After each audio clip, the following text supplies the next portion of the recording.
What's up, guys? It's your boy J-Mecha here, coming at you with another Penny Dreadful deck tech. This is my Semblance Anvil, quote-unquote, eggs deck.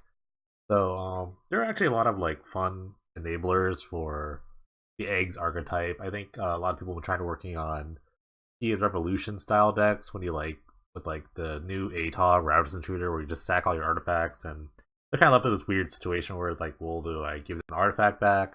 Or do I do this? It's been a lot of weird iterations of it.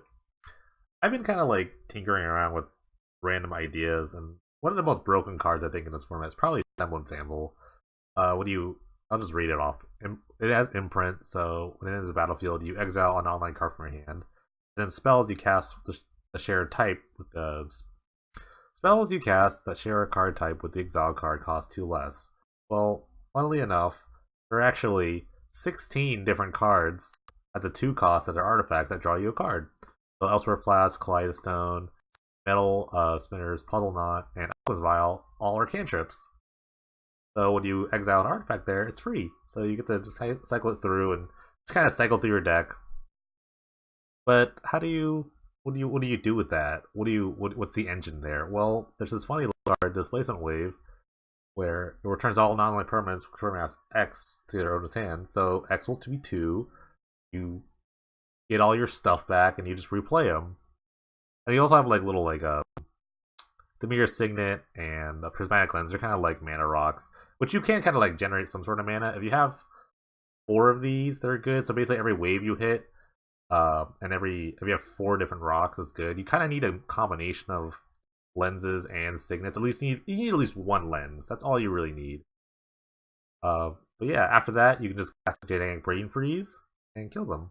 I've gotten off as quickly as turn 4. It's really actually super quick that I did that. But I have gone off turn 4. 5 is kind of the money time if you get the Anvil out. That's the whole point.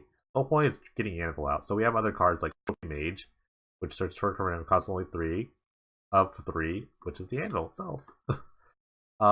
Just rounding out the deck, I kind of talked most about the mana rocks. Portent is kind of a really easy, quick draw spell. Just kind of set up your draws.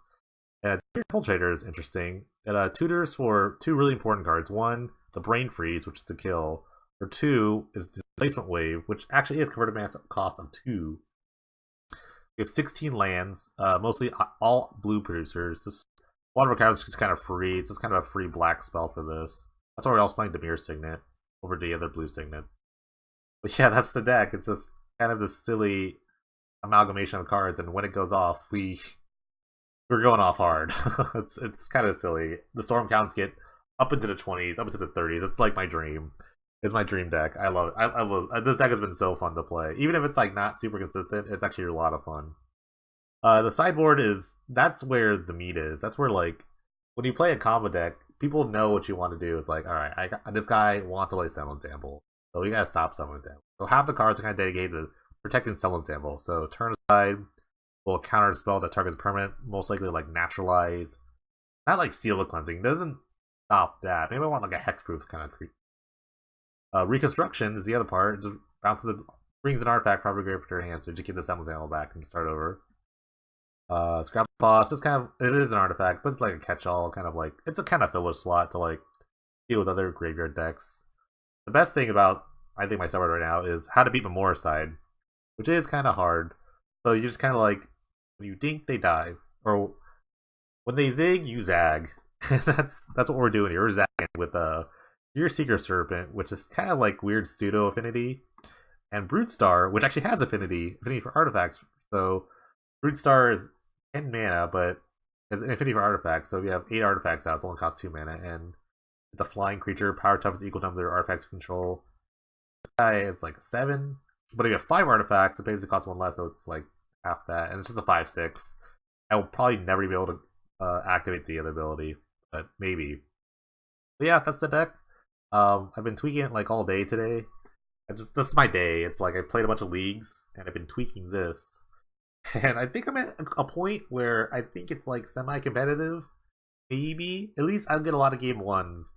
As long as I draw the Anvil or get the Anvil out. So yeah, I'm really excited to play this. I've been excited all day. It's been the most fun thing ever. But yeah, that's it. Let's play.